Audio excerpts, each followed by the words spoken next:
Bem-vindo a Toca Livros. Você ouvirá um pequeno trecho deste audiolivro. Antes de continuar, inscreva-se no canal, comente e deixe sua avaliação. Desejamos uma boa leitura. Toca Livros apresenta A Arte da Negociação, de Michael Wheeler, editora Leia, narrado por Renato Basila. 1. Abrace o caos. Há alguns anos, Jay Sheldon, gestor de uma firma de investimento privado, comprou uma pequena empresa de TV a cabo no centro-oeste norte-americano. Ele não conhecia muito bem a indústria, mas $8 milhões parecia um bom preço e a aquisição permitiria que ele sentisse o gostinho do mercado. Jay e seus sócios rapidamente fizeram o negócio prosperar. Um ano depois, eles decidiram expandir os negócios por meio da aquisição de sistemas próximos. Depois de analisar os números, perceberam que poderiam pagar $11 milhões, talvez até 12 milhões, para comprar uma segunda empresa de TV a cabo em uma cidade vizinha. Jay deu início a uma longa série de conversas com o proprietário daquela empresa, mas depois de 2 meses de vai-e-vens, ficou claro que a outra parte estava querendo ir bem mais longe no preço. Escute, o proprietário disse, eu não coloquei uma placa de vende-se. Você veio atrás de mim. Então tem que colocar 15 milhões em dinheiro vivo em cima da minha mesa para eu ficar tentado. E provavelmente, eu mesmo vou me bater se pegar a grana. Sheldon entendeu que aquilo não era um blefe, mas também sentiu que a exigência estava fora da realidade. Pela lógica convencional, as partes estavam no impasse. Se o ponto de partida do vendedor é de 3 milhões acima do teto absoluto do comprador, então não há acordo. Ou há? Deixe-me fazer uma última pergunta, disse Sheldon antes de se levantar para sair. Se você acha que seu sistema vale 15 milhões, o que você acha do nosso? Ah, o seu vale um pouco menos, foi a resposta. Eu diria uns 14. Sheldon inverteu a negociação. Ele habilidosamente se tornou vendedor em vez de comprador. Em pouco menos de um ano, ele despachou seu próprio sistema por quase o dobro do que havia pagado por ele. E grande parte desse valor tinha sido alavancada. Ele já estava na expectativa de as ações da TV a cabo subirem, mas quando encontrou esse tal proprietário, que era um apaixonado da indústria, Sheldon teve a agilidade de transformar um aparente impasse em uma venda lucrativa. Sua solução foi genial. O mais importante, contudo, foi o raciocínio veloz. Com o impedimento de sua esperada aquisição, Sheldon lançou a semente de outro negócio que seria ainda melhor para ele. Quando abriu mão de seu plano inicial, o insight veio como um raio. A agilidade de Sheldon é a marca da excelência de um grande negociador. Sim, a preparação é importante, mas a negociação é uma via de mão dupla. Nós não podemos estabelecer um roteiro do processo. Quem quer que esteja sentado do outro lado da mesa deve ser tão inteligente, determinado e falível quanto nós. Não podemos impor suas agendas, atitudes ou ações, e podemos, menos ainda, permitir que eles nos dominem. A adaptabilidade é imperativa na negociação do começo ao fim. As oportunidades vão pipocar, assim como os obstáculos. O poder escorre e se esvai. Conversas que se arrastam podem ir para frente ou se desviar para outra direção. Até mesmo os nossos objetivos podem se desenvolver. Temos que fazer o melhor do que quer que se desenrole. Negociadores como Sheldon são ótimos improvisadores. Quando as coisas não estão indo bem, eles surpreendem com uma proposta esperta, arriscam uma piada ou até desafiam o outro lado. Se necessário, eles até fazem grandes mudanças em suas estratégias. O curioso é que, apesar disso, não se fala muito de improvisação nos livros básicos de negociação. É o caso também dos manuais de táticas agressivas para dominar o outro lado e também dos textos de abordagem ganha-ganha, que pregam a solução de problemas em conjunto. A despeito de suas diferenças óbvias, ambas as abordagens se iniciam com a mesma premissa estática de que você tem seus próprios interesses e eu tenho os meus. A mensagem do ganha-ganha é que, ao pôr as cartas na mesa, você pode fazer a torta crescer, leia-se resultado, ao fazer negócios mutualmente benéficos. As táticas agressivas pedem que você mantenha suas cartas bem seguras perto de você e talvez esconda algumas na manga. Mas há muito mais em uma negociação do que blefar e barganhar. O desafio reside no fato de que as preferências, opções e relações normalmente estão em constante mudança. Os teóricos podem ter ignorado essa realidade, mas os melhores negociadores entendem isso muito bem. Foi o que eu vi na minha pesquisa e aproveito para agradecer o trabalho dos meus colegas no programa de negociação, uma associação interdisciplinar de especialistas em negociação da Harvard University, do Massachusetts Institute of Technology e da Tufts University. Em um projeto de 10 anos liderado por Jim Sebenius, analisamos o trabalho de grandes negociadores em uma ampla variedade de campos de atuação. Dentre eles, incluem-se diplomatas como George Mitchell, que mediou o processo de paz na Irlanda do Norte, o banqueiro de investimentos Bruce Wasserstein e artistas visionários como Christo e Jeanne Claude. São diferentes os contextos em que esses virtuosos negociam. Também suas personalidades são para todos os gostos. Alguns têm uma certa sobriedade, enquanto outros são calorosos e interessantes, até mesmo engraçados. Mesmo em nossos workshops com esses negociadores, todos enfatizaram a natureza dinâmica da negociação e a importância da agilidade. O ex-embaixador Richard Holbrooke, que forjou um acordo que colocou um ponto final no derramamento de sangue nos Balcãs, descreveu a negociação como sendo mais como jazz do que ciência. É a improvisação sobre um tema, disse ele. Você sabe aonde quer ir, mas não sabe como chegar lá. Não é linear. O enviado especial da ONU, Lakhdar Brahimi, que atuou como mediador em algumas das zonas de conflito mais violentas e imprevisíveis, utiliza uma metáfora náutica para expressar a mesma ideia. Os negociadores devem sempre navegar pela pista, alerta ele. Não importa o quão diligentemente estejamos preparados, nós estamos fadados a encontrar surpresas, agradáveis ou não, que garantem acertos em seu curso. Donald Dell, agente e negociador de esportes, deixou sua marca ao bater o martelo e fechar contratos astronômicos dos jogadores de basquete Patrick Ewing e Moses Malone, e ganhar milhões em contratos com patrocinadores para estrelas do tênis, como Arthur Ashe e Jimmy Connors. Ele orquestrou guerras de licitações entre redes de televisão rivais pelos direitos de transmissão de eventos como Roland Garros. Donald também já fez, muito bem, negociações em benefício próprio. Em 1998, ele vendeu sua empresa de gestão esportiva ProServe para uma empresa de entretenimento, o que ele descreve como a oferta providencial que eu não pude recusar. Alguns anos depois, após comprar grande parte dela de volta por 20% do valor estabelecido, ele não a revendeu para a Lagardère Unlimited, grupo em que hoje ocupa o cargo de presidente e cuida dos negócios de TV, eventos e tênis. Contudo, por todo o seu sucesso, Dell é rápido ao dizer que as coisas com frequência não saem conforme o planejado. Eu não sei dizer quantas vezes cheguei preparado para uma negociação, simplesmente para surgir alguém ou alguma coisa estragar ou mudar o acordo que eu pensava que estava fazendo. A única forma de se proteger 100% contra essa situação é considerar que existe algo que você não sabe. Esse conselho não apenas irá manter sua mente rápida para o negócio e forçá-lo a considerar as motivações das outras partes, mas também irá manter seu ego em observação.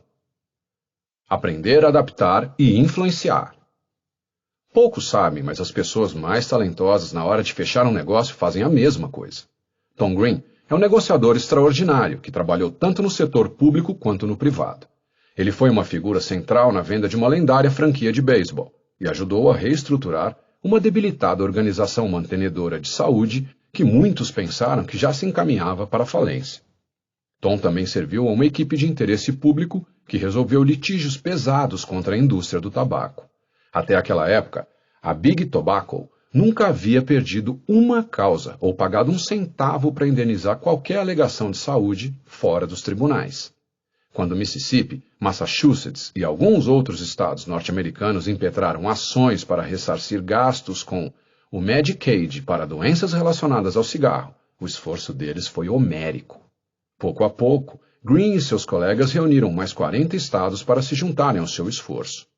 Aquela força trouxe as empresas de tabaco para a mesa de negociação. Em 1998, a indústria submeteu-se a uma regulamentação mais rigorosa e concordou em pagar 350 bilhões de dólares em danos.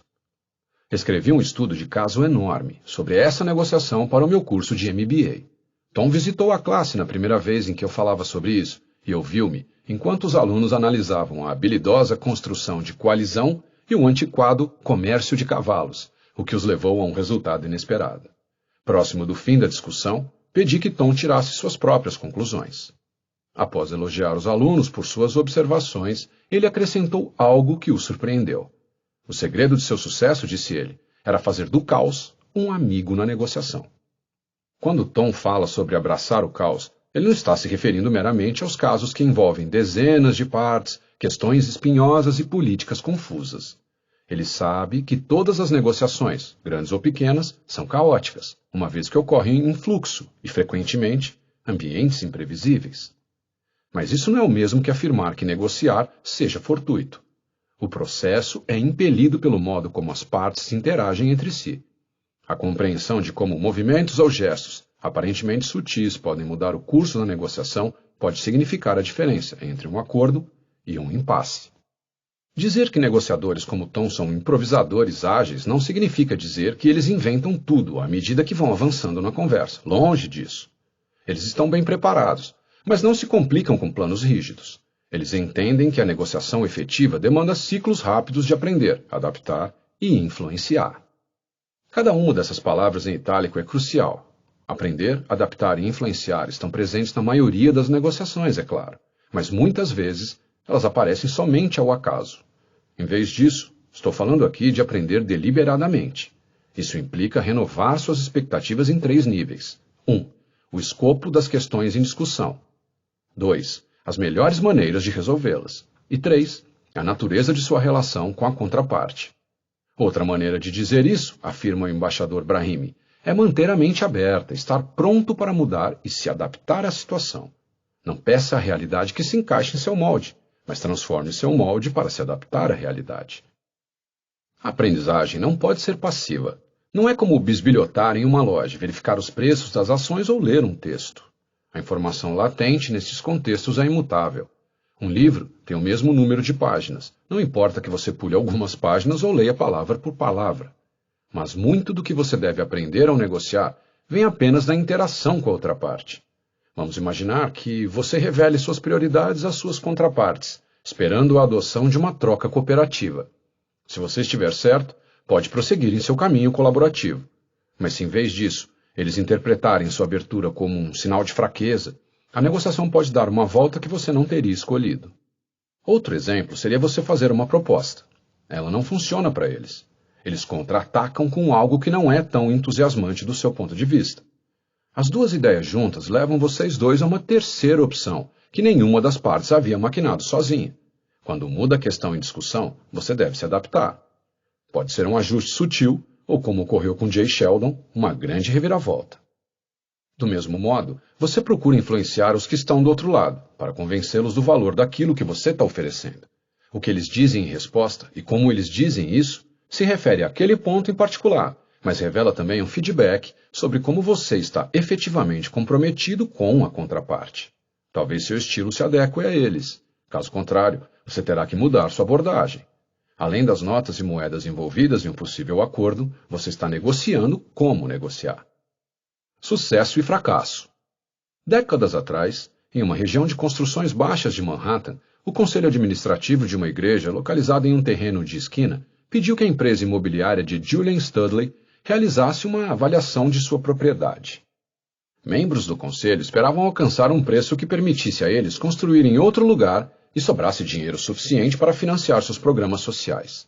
O cálculo da empresa foi bem abaixo do que eles precisavam, por isso a igreja pagou a taxa de avaliação e abandonou sua ideia.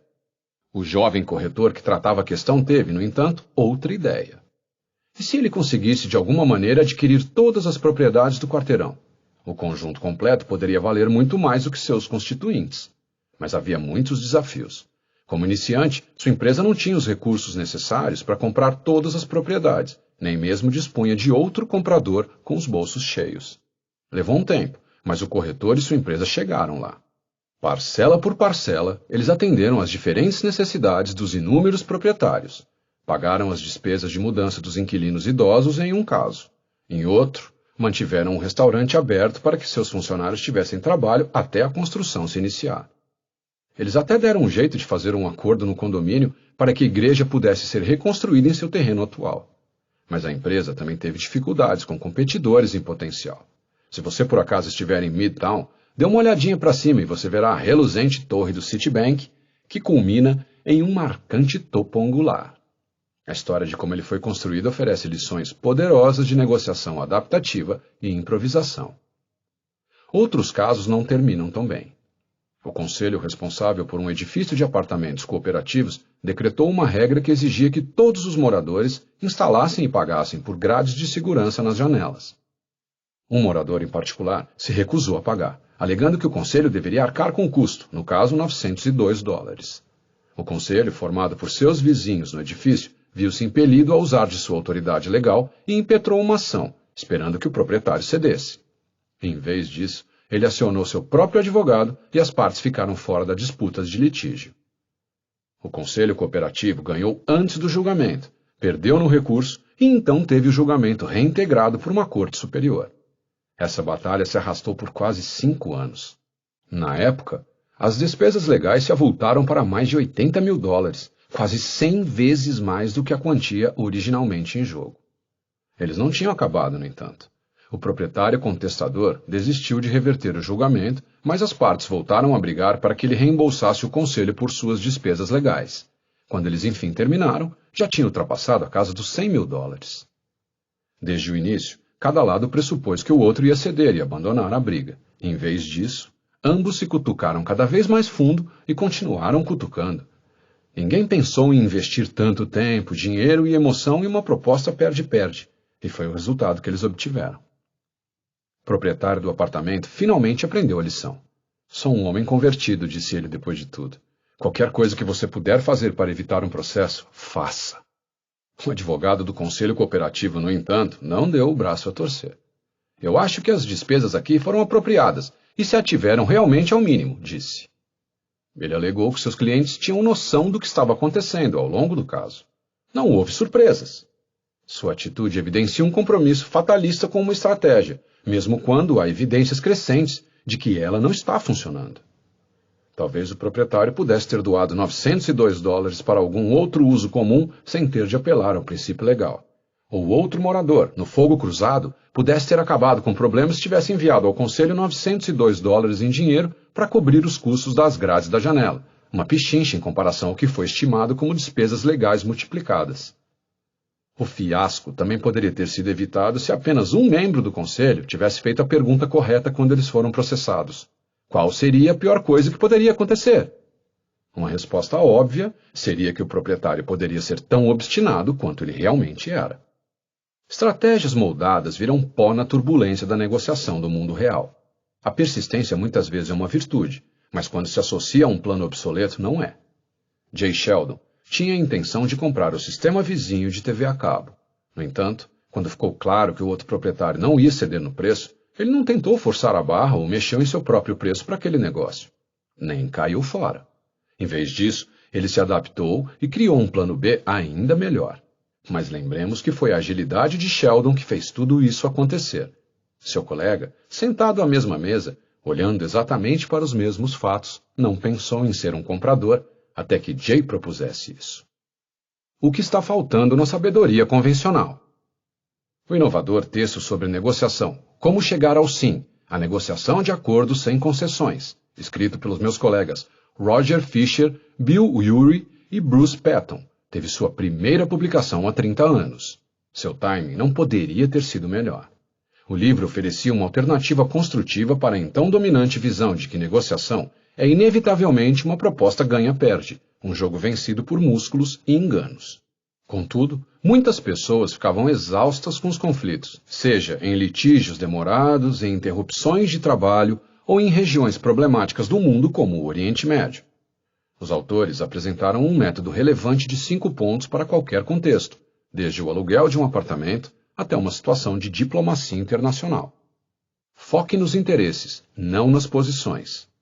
Separe a pessoa do problema. Crie opções para ganho mútuo. Insista em critérios objetivos. Desenvolva sua melhor alternativa à negociação de um acordo, ou MAANA, sua vitória fácil caso não haja negócio. Essa abordagem com base no interesse foi amplamente adotada como uma negociação ganha-ganha, embora esse termo nunca apareça em Como Chegar ao Sim. No fundo, era um apelo para o interesse pessoal esclarecido. O livro continua sendo uma forte rejeição às táticas agressivas ultrapassadas. Em vez de se fechar em posições fixas, os negociadores devem cavar mais fundo e trabalhar a partir de interesses subjacentes.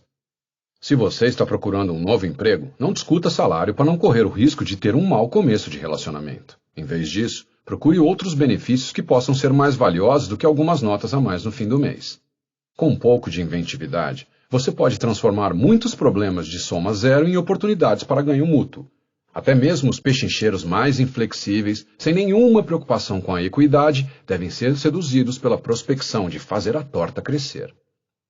Os leitores também foram lembrados da importância dos relacionamentos e da reputação. Táticas agressivas podem funcionar em transações rápidas e de preço único entre estranhos, mas há custos. A maioria das pessoas que já chegam armadas da cabeça aos pés não volta para outra surra. Livros como Start with No, America's #1 Negotiation Coach Explains Why Win-Win is a Disastrous Strategy and How You Can Beat It, de Jim Camp, ignoram o fato de que, no mundo altamente conectado de hoje, tudo que vai, volta. Eles também não explicam o que acontece quando duas partes congelam e simplesmente esperam que alguém pisque. Às vezes, a mesa de negociação inclina-se para um dos lados, é claro. Quando isso acontece, como chegar ao sim enfatiza a importância de improvisar seu Ana. A questão é analisar as ofertas que estão na mesa para decidir, de maneira realista, o melhor que você pode fazer, se não houver acordo. Ter uma boa reserva, naturalmente reforça sua mão de troca. Se você tem cartas ruins na mão, então você pode ter de aceitar termos pelos quais você não está tão interessado. Portanto, 2 salvas de palmas para a negociação ganha-ganha. Os livros baseados nesse modelo libertam os negociadores da noção de que mais para você significa menos para mim. Eles abriram as mentes das pessoas para a solução de problemas latentes em muitas negociações. Muitos bons trabalhos sobre a negociação foram feitos desde a publicação de Como Chegar ao Sim. Mas a estrutura básica situa-se implicitamente nas pressuposições estáticas sobre interesses, opções, circunstâncias e relacionamentos, quando esses fatores tendem a ser instáveis e ambíguos. Assim como os estrategistas militares admitem a névoa da guerra, os negociadores devem confrontar a neblina que obscurece o território quando eles o exploram. O modelo básico não capta a complexidade da negociação do mundo real, da mesma forma que um pássaro empalhado em um museu não revela a maravilha do voo, ou nos mostra como essas criaturas se lançam e pairam na brisa. Em vez de um tiro rápido, precisamos de uma imagem em movimento que esclareça como o processo de negociação se desenvolve ao longo do tempo. Esse é o objetivo desse livro. Eu não estou remando contra a maré e dizendo que a teoria ganha-ganha simplesmente assovia e passa por cima dos problemas espinhosos de uma negociação. O próprio Roger Fisher muitas vezes começa suas apresentações rasgando seu best-seller em 2 partes para demonstrar a necessidade de novas ideias. Para entender por quê, dê uma segunda olhada em 2 famosos axiomas que servem de base para o modelo tradicional. Um é: concentre-se nos interesses, não nas posições. O outro é: desenvolva seu Ana. Em primeiro lugar, no que diz respeito aos interesses, a verdade que dói é que muitas vezes nós não conseguimos saber quais são os nossos interesses até estarmos realmente negociando. A ideia de que não conhecemos nossas próprias mentes pode parecer estranha, até ofensiva, mas negociadores preparados sabem disso muito bem. E sejam tolerantes comigo. Uma negociação muitas vezes nos leva a um lugar inesperado, às vezes, felizmente. Suponha que você esteja tentando comprar determinada casa. Após analisar o mercado, isso a conta bancária, você está certo de que o valor máximo que poderá pagar é $350 mil, de preferência muito menos. Muitos dias depois, você despende $375 mil para fechar o negócio. Isso significa que você fez um mau negócio? É possível que você tenha sido convencido, em uma boa e rápida lábia, a pagar mais, mas talvez não. Violar seu limite inicial pode fazer sentido se a propriedade tiver se mostrado em melhor estado do que você esperava, ou se você souber que casas semelhantes na região foram recentemente vendidas por muito mais. Você pagou mais do que planejou, mas pode ser que tenha sido uma boa barganha. Os interesses são fluidos, então precisamos ser flexíveis. Mas isso complica a estratégia de negociação e a tomada de decisão. Metas estáveis, por sua vez, nos proporcionam disciplina. Elas nos ajudam a saber quando dizer sim e quando pular fora. Se lidamos com objetivos, podemos racionalizar qualquer resultado. Com certeza, isso pode estar certo. Quando Tom Green falou para os meus alunos da importância de abraçar o caos da negociação, ele estabeleceu uma consequência crucial. Ele diz que é indispensável manter o equilíbrio. Do mesmo modo, o conceito de Mahana é claro na teoria, mas confuso na prática. Ele presume que as negociações se resumem a uma simples decisão, negociar ou não negociar. Se isso fosse verdade, toda vez que alguém oferecesse a você um pouco melhor do que uma vitória fácil, você deveria aceitar. Isso poderia significar uma solução barata quando, com um pouco de criatividade, você poderia fazer a torta crescer ou, com persistência, obter uma fatia maior da torta. Mais uma vez, você não quer pressionar tanto a ponto de arriscar o que você já tem nas mãos. Saber quando dizer sim pode ser complicado. O modelo básico do Mahana também não ajuda muito quando você está negociando sem uma reserva clara. Converse com um estudante graduado em negócios que está fazendo entrevistas de emprego sem nenhuma outra oferta em mãos. Quando ele está negociando com uma empresa, seu Mahana constitui uma prospecção incerta de conseguir uma posição em qualquer lugar. Mas se você pode imaginar como uma vitória fácil, se não há opções imediatas. Poucos livros abordam esse problema comum. Este é um deles.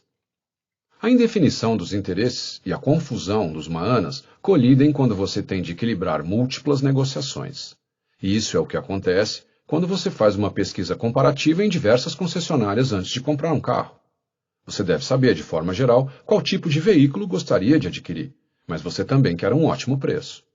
Quando você está negociando com um vendedor, a reserva que você tem é muitas vezes uma prospecção incerta do quão bem você poderia negociar com outro.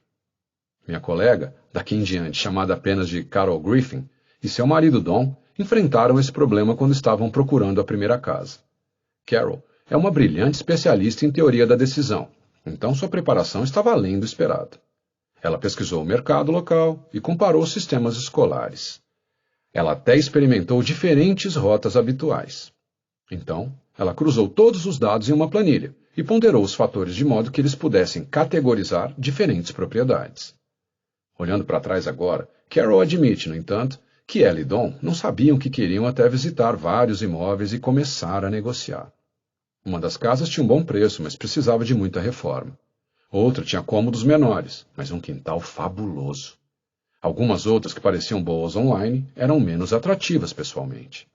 Alguns fatores que eles levaram em conta, as despesas com aquecimento e a proximidade das escolas, eram fáceis de calcular, mas como eles realmente se sentiam em relação aos diferentes locais, não era. Com o contrato de locação do apartamento em que moravam prestes a expirar, eles se depararam com difíceis escolhas de Mahana.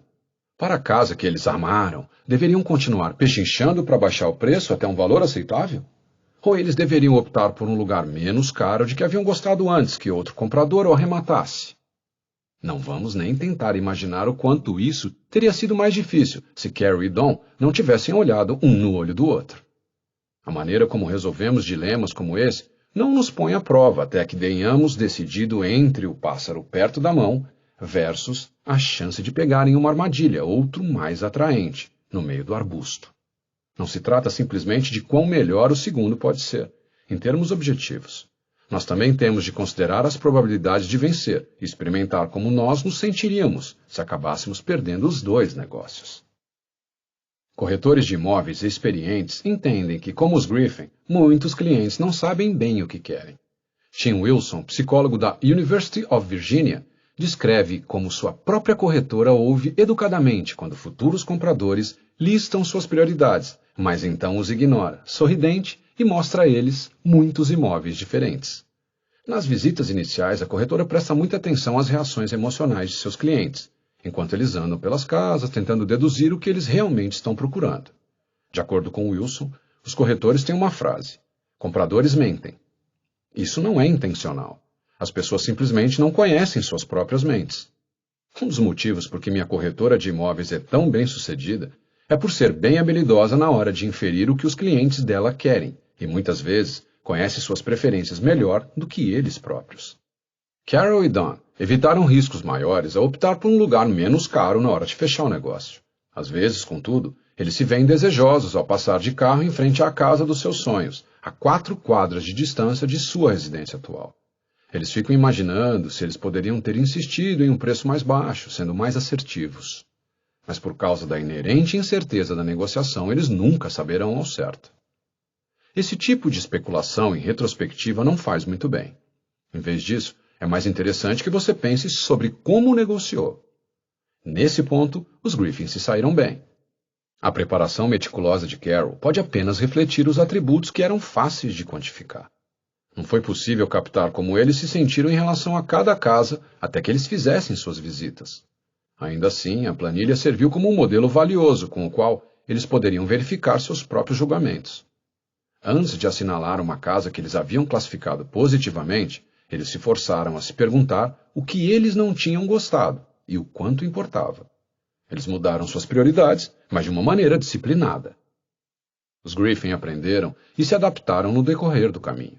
Alguns proprietários com os quais eles negociaram pareciam estar experimentando o mercado, na esperança de que alguém pudesse fazer uma oferta que eles não poderiam recusar. Outros estavam com mais pressa para vender, o que proporcionou uma maior alavancagem do que eles haviam previsto. No fim, as pessoas que venderam a casa para os Griffin entenderam que eles eram compradores cuidadosos e ofereceram a eles um preço que era bom demais para passar batido. Negociação dinâmica. Esse livro explica como se tornar um negociador mais ágil e eficaz. Não se trata de uma questão de estar mais ou menos preparado e ser um pouco flexível.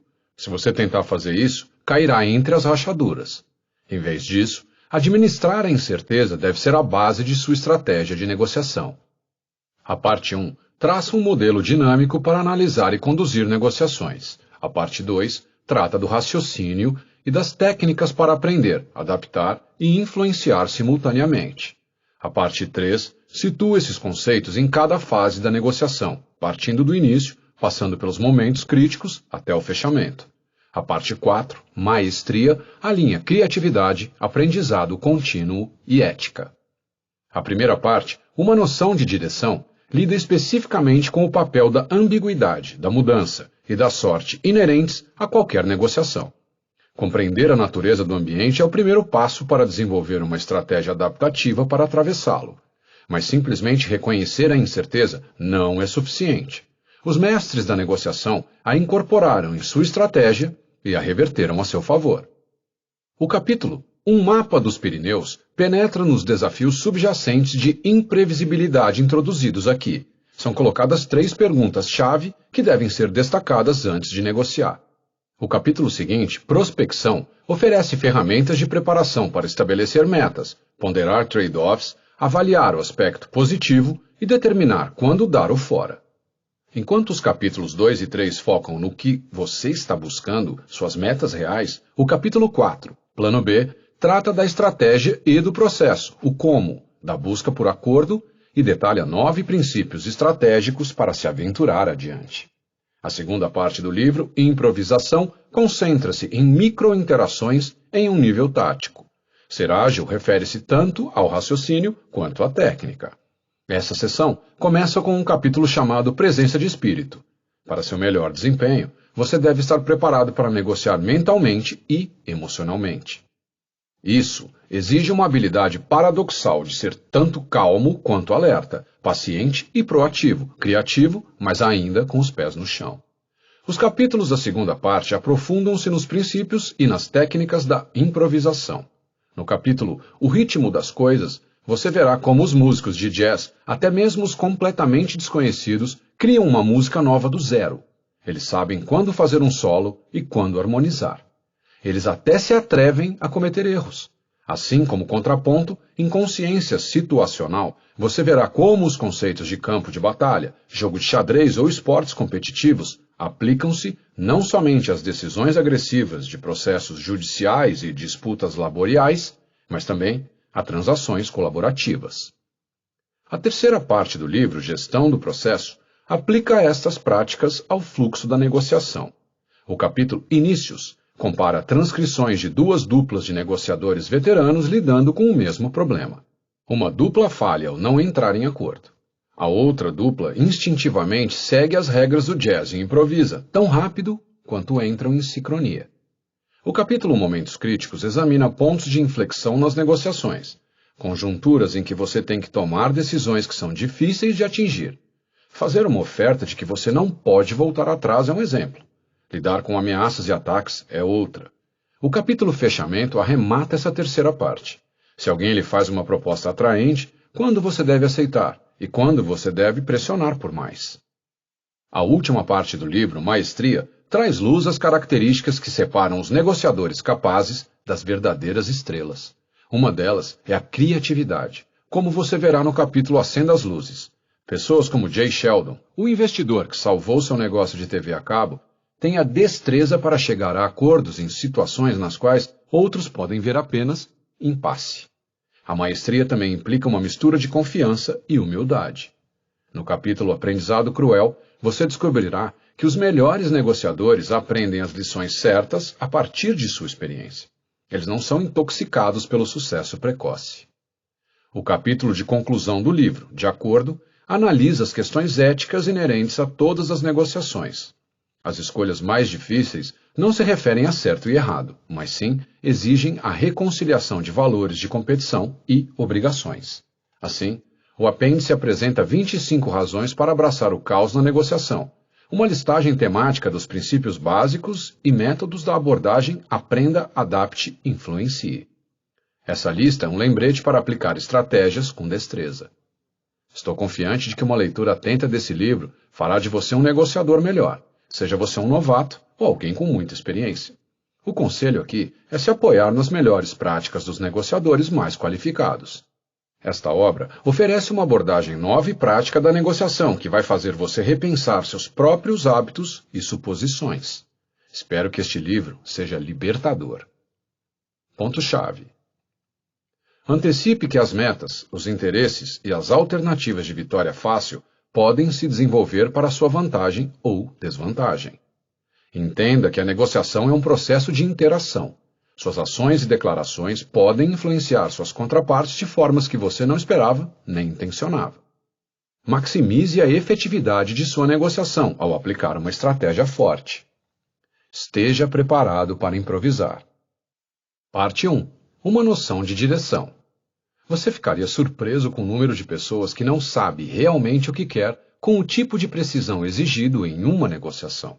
Então, você tem de pensar nos 2.000 caminhos para chegar aonde você quer. O que os negócios poderiam ser? Quais poderiam ser os argumentos? Quais seriam os movimentos do outro lado? E você observa com cuidado, ouve com cuidado, fala pouco e continua persistente. Embaixadora Charlene Barshevsky. 2. Um mapa dos Pirineus. Muitos anos atrás, uma patrulha militar foi pega por uma nevasca feroz nos Alpes suíços. Os soldados ficaram perdidos e amedrontados, mas um deles encontrou um mapa enfiado em seu bolso. Depois de consultá-lo, os homens construíram um abrigo, planejaram a rota e então aguardaram a tempestade passar. Quando o tempo melhorou, 3 dias depois, eles fizeram caminho de volta para o acampamento da base. O comandante, aliviado por seus homens terem sobrevivido àquela difícil prova, perguntou como eles tinham feito para voltar. Um jovem soldado apresentou o mapa salvador de suas vidas, e o comandante o examinou cuidadosamente.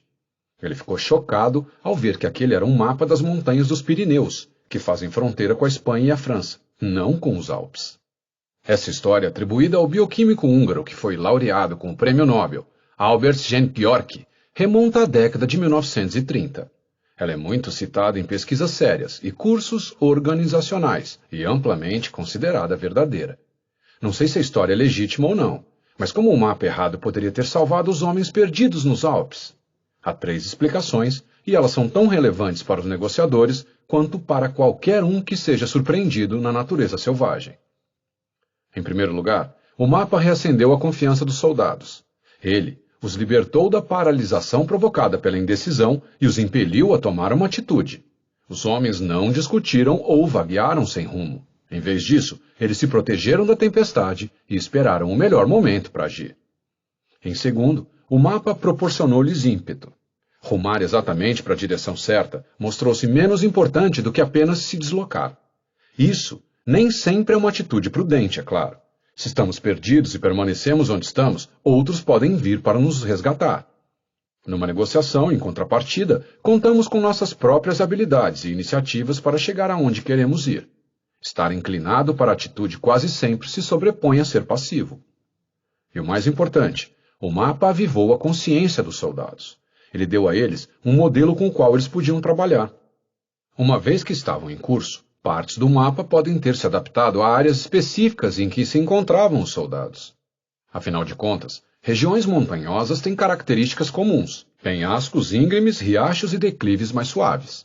Mas os picos também são característicos em outros aspectos. Quando o desenho não se ajustou mais à cena, os homens tiveram de reconsiderar a posição em que estavam e encontrar alguma outra parte do mapa que parecesse mais plausível. Essa vigilância constante permitiu que eles ajustassem o modelo mental que tinham ao mundo real que estavam atravessando. Essa reorientação contínua exigiu atenção sagaz às redondezas. A sobrevivência dependeu da boa vontade ao abandonar suposições e aceitar novas realidades. Confiança, ímpeto e vigilância. Convoque esse trio e você terá companheiros destemidos quando as apostas estiverem altas e resultarem em dúvida, seja atravessando montanhas ou negociando acordos. O mapa dos soldados estava errado, mas não tão errado. Um mapa do Saara ou do lago Erie não teria feito mal aos soldados. Para ser útil, o mapa tinha de corresponder grosseiramente à realidade. Se ele não fosse plausível, os homens não teriam tido confiança em si mesmos. E tinha de ser apropriado ao contexto, ou ele não teria oferecido a direção inicial. Mas também tinha de estar na escala certa. Um mapa detalhado provavelmente os teria deixado na pior. Entusiasmados com os detalhes topográficos, eles teriam questionado em círculos sobre por onde começar, em vez de focar em aonde eles precisavam ir. É claro que você não pode tirar um mapa impresso de seu bolso quando está formulando uma estratégia de negociação. Você mesmo tem de projetar um.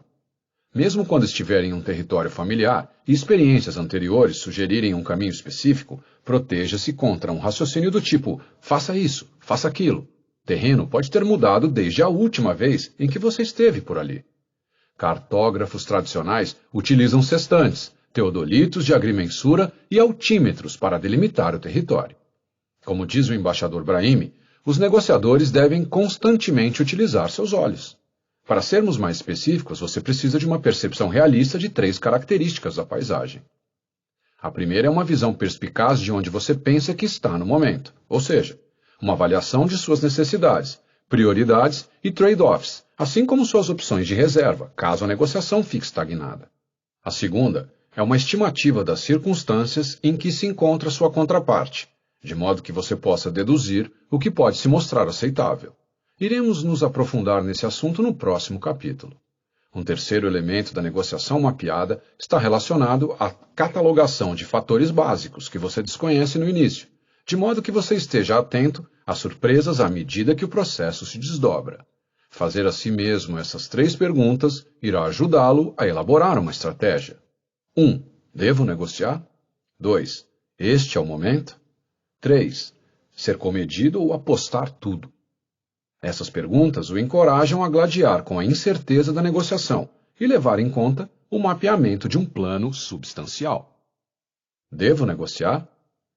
Em seu popular livro Você Pode Negociar Qualquer Coisa, Herbie Cohen reconta histórias sobre pechinchar com vendedores.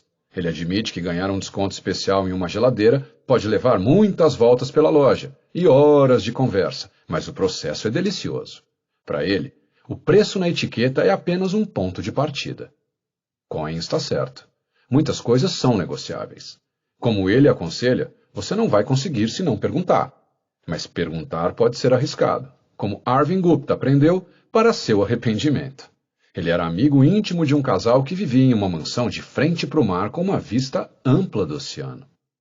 De alguma forma, por 20 anos, eles nunca tinham sido cobrados pelos impostos da propriedade e, por isso, nunca os haviam pagado.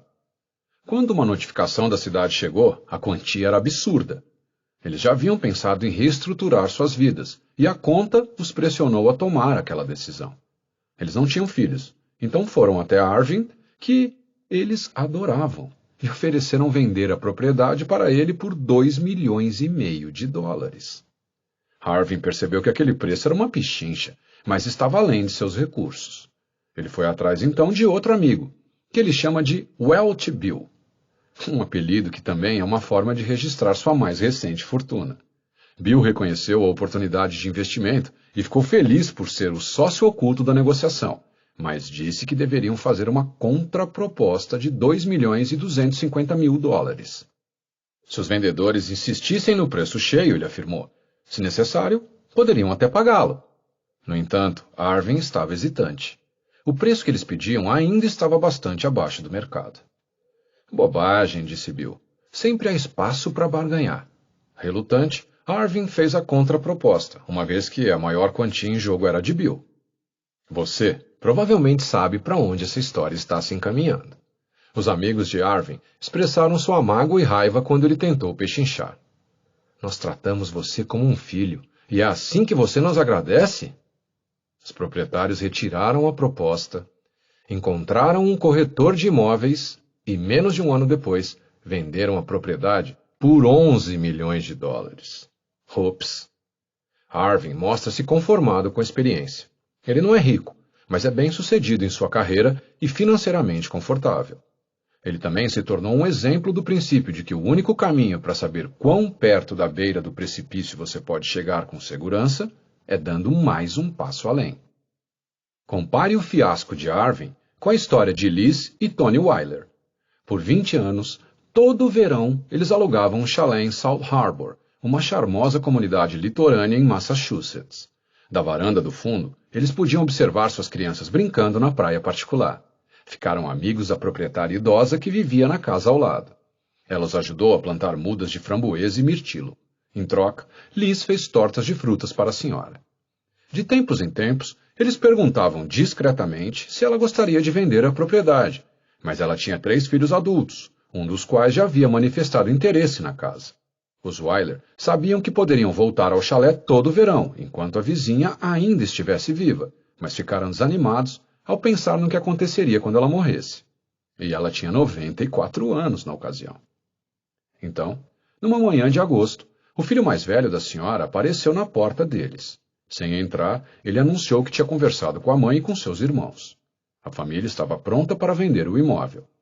330 mil dólares, disse ele. É pegar ou largar. Fale conosco antes do dia do trabalho, disse, e então foi embora.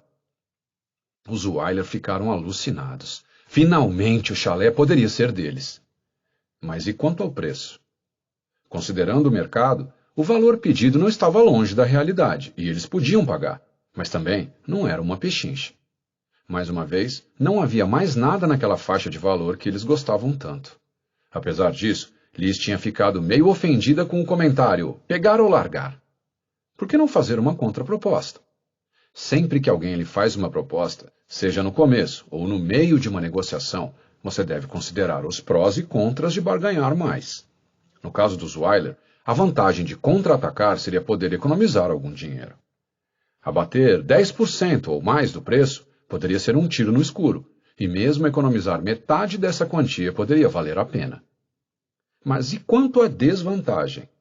Haveria algum prejuízo por perguntar? A proprietária poderia baixar um pouco o valor pedido ou insistir que o preço era aquele. Mas foram anos para que a família concordasse em vender. O consenso entre eles poderia ser frágil. Se os Weiler se opusessem, algum dos filhos poderia usar isso como desculpa para retirar a oferta. Sentados na sacada de seu chalé alugado, eles pensaram os prós e contras da negociação. Quem não arrisca não petisca, pensaram eles. Mas eles também imaginaram outro corolário. Quem não arrisca não perde. A neblina da negociação, sua incerteza inerente, torna difícil saber quanto espaço existe para negociar ou se realmente existe algum espaço. Os Weiler poderiam ter feito uma contraproposta sem minar o negócio, mas para eles, a questão essencial era se a vantagem de economizar 15 ou 20 mil dólares valeria a pena, mesmo considerando a pequena probabilidade de perder uma casa que eles namoravam há tanto tempo. A teoria convencional da negociação que abordamos no capítulo anterior não menciona o problema de quando dizer sim. Ela apenas diz para você ponderar o que quer que lhe tenha sido oferecido em contraposição à sua alternativa sem transação nenhuma, ou seja, sua melhor rota de ação se você não chegar a um acordo. Desse ponto de vista, para Arvin e para os Weiler, trata-se de uma questão de comparar 2 caminhos em um esquema simples de decisão. A implicação disso é que um comprador deve dizer sim sempre que lhe for oferecido um bom negócio com o qual possa chegar a algum lugar. Todavia, uma negociação no mundo real é mais interessante. Um mapa estratégico mais detalhado inclui caminhos separados para dizer sim a um negócio aceitável, ou pular fora, e também uma terceira alternativa, que nos leva a condições bem mais atraentes. A dimensão e a probabilidade de que você pode obter ao continuar a negociar têm de ser ponderadas em relação à desvantagem de perder o negócio. Segurar um pássaro na mão exige que você tenha um toque delicado e firme o suficiente para evitar que ele saia voando, mas não tão forte a ponto de esmagá-lo e tirar-lhe a vida. O contexto é importante. O tamanho do risco que você está disposto a correr depende de seu temperamento, assim como de seus recursos e alternativas. O momento de parar a negociação é quando o risco de pressionar por mais prevalece sobre os possíveis ganhos. Este é o momento? Muitos anos atrás, quando as férias de verão da família do meu tio Al estavam apenas começando, o carro deles quebrou. Uma fumaça preta saía por debaixo do capô. A biela do motor havia se soltado. O momento era ruim e o local ainda pior. O problema aconteceu bem em frente a uma concessionária de automóveis. De acordo com o relato da família, um vendedor que testemunhou todo o episódio atravessou o showroom a passos largos na direção deles, esfregando as mãos e com o rosto radiante. A história teve um final feliz, pode-se dizer. Meu falecido tio comprou uma caminhonete nova que estava exposta. Ele tirou as malas da carcaça fumegante, colocou-as no carro novo e as férias da família correram bem. Meu tio Al pagou caro, é claro. Na ocasião, o carro era um Ford Edsel, um modelo de vida curta de que os aficionados por carros se lembram como um dos grandes abacaxis da história de Detroit. Tio Al tinha vivido uma carreira marcante nos negócios, comprando pequenas empresas e ajudando-as a crescer e prosperar. Ele sempre foi um negociador soberbo. Mas naquele dia remoto de julho, ele estava no lugar errado e na hora errada. Ele precisava de outro carro e o vendedor sabia disso. Você se sai melhor, obviamente, quando planeja as negociações a seu favor. O momento de comprar um carro é quando você não precisa desesperadamente dele. É até melhor se o vendedor estiver sob pressão para se livrar dos carros parados, perto do fim de um período promocional. Se vender mais um veículo coloca o vendedor acima de sua cota, você vai conseguir um preço ótimo. A única desvantagem de chegar tarde é que outros compradores podem ter tido mais opções de escolha, mas você também pode voltar no fim do mês seguinte. Se o tempo está a seu favor, depende da estabilidade de seu Mahana, sua alternativa de vitória é fácil. Suas opções de não acordo ficam melhores ou piores no futuro. Às vezes, esta é uma questão simples. Se você estiver tentando vender um condomínio de esqui no final da primavera, pode valer a pena esperar até que a primeira geada faça as pessoas pensarem de novo em esportes de inverno. Mas esperar significa, é claro, assumir os custos de operação e as taxas de condomínio nesse ínterim, e arriscar que o mercado de imóveis de férias possa dar uma esfriada. Essa escolha depende também da expectativa das outras partes, de que suas próprias alternativas possam aumentar ou diminuir. Se ambas as partes sentem que o tempo está a seu favor, ambas podem topar uma longa caminhada. Quando o economista de Harvard, Richard Zeckhauer, ainda era um estudante, ele criou um jogo simples que demonstrava o possível impacto da pressão que o tempo tem na negociação. Várias duplas de indivíduos tinham de dividir uma quantia de dinheiro, mas foram dadas às duplas regras diferentes. Se as duas pessoas não concordassem com a divisão, nenhuma delas ficaria com nada. Em um grupo, a maioria chegou a um acordo, muitos dividindo meio a meio, embora muitas vezes apenas depois de pechincharem muito. Richard, então, deu a outro conjunto de duplas de indivíduos, chamado de Grupo B, a mesma quantia para dividir, mas disse a eles que a recompensa ia diminuir a cada tic-tac do relógio. Como o tempo literalmente era o mesmo que dinheiro, essas pessoas rapidamente chegaram a um acordo, quase sempre dividindo a recompensa em partes iguais. Com o Grupo C, Richard deu uma guinada diabólica. De novo, havia uma tarifa que aumentaria com o tempo, mas aqui ele especificou que somente um lado, o outro não, pagaria a maior parte da penalidade total. Como você pode adivinhar, as pessoas que foram mais tarifadas geralmente ficaram com uma parcela menor. A surpresa foi que as partes não tarifadas muitas vezes tiveram um desempenho insatisfatório também. Esses indivíduos normalmente enchem a mão de cartas. Ao acreditar que o tempo estava a seu favor, eles esperavam que suas contrapartes fossem sucumbir por causa da tarifa cada vez maior. Em vez disso, muitas pessoas que estavam em desvantagem aguentaram firme e fizeram o impossível para atingir aqueles que a estavam pressionando. Quando chegaram a um acordo, a torta havia diminuído significativamente, resultando em menos para os dois lados. As pessoas caem no mesmo tipo de armadilha nas negociações no mundo real. Nas transações empresariais, cada lado pode hesitar para fazer uma concessão e fechar um negócio, temeroso de que possam parecer fracos. Do mesmo modo, as pessoas envolvidas em um litígio despejam dinheiro em processos judiciais, nunca esperando levar o caso a julgamento, pressupondo que podem esperar pelo outro lado. Basta que uma das partes seja obstinada para que a situação vire um beco sem saída. Se as duas partes estiverem empenhadas em perdurar mais que a outra, os custos podem ser colossais. A National Hockey League, NHL, e a NHL Players Association puseram fim a uma longa disputa no início de 2013, mas só depois de cada lado ter sofrido enormes perdas por causa do cancelamento de metade da temporada regular. Durante a greve patronal, o comissário Gary Bettman declarou que os times estavam perdendo entre 18 e 20 milhões de dólares por dia. Por sua vez, os jogadores perderam entre 8 e 10 milhões de dólares em salário todos os dias. Mesmo quando o prazo para chegar a um acordo se arrastava cada vez mais, cada lado pressupôs que o outro era obrigado a cair em si e conceder. Do ponto de vista dos jogadores, parecia irracional aos proprietários sacrificar as vendas de ingresso e a transmissão televisiva enquanto acumulavam débitos imensos com suas instalações. Os proprietários, por sua vez, não conseguiam ver como os jogadores poderiam arriscar perder um ano inteiro de renda em suas breves carreiras. Cada grupo pensava que o tempo lhe favorecia. Em muitos aspectos, essa era uma negociação perde-perde. Ambos os lados teriam se saído substancialmente melhor se no começo tivessem de alguma forma se orientado para chegar às mesmas condições com as quais acabaram concordando no final. A perda de ingressos, concessões e renda com a mídia se foi para sempre, assim como os contra-cheques que os jogadores teriam recebido se não tivesse ocorrido a paralisação. O resultado parece ainda mais irracional, uma vez que ambos os lados já tinham passado por isso antes. Metade de uma temporada tinha sido desperdiçada em 94-95, ao passo que uma greve patronal em 2004 e 2005 havia provocado o cancelamento de toda a temporada da NHL. Prolongar uma negociação faz sentido somente se há uma razão consistente para acreditar que você estará em uma posição melhor amanhã do que está hoje. Esse pode ser o caso se o tempo acrescentado possibilita que você ganhe influência ao melhorar sua posição de reserva ou ganhar aliados importantes. Ter mais tempo também permite que você esteja mais bem preparado, embora isso também seja verdade para as suas contrapartes. Mas as condições também podem piorar. Acompanhar os clientes pode levá-los a procurar por condições melhores junto aos seus competidores. Por exemplo, se você espera por um preço melhor para uma casa nova, as taxas de hipoteca podem subir.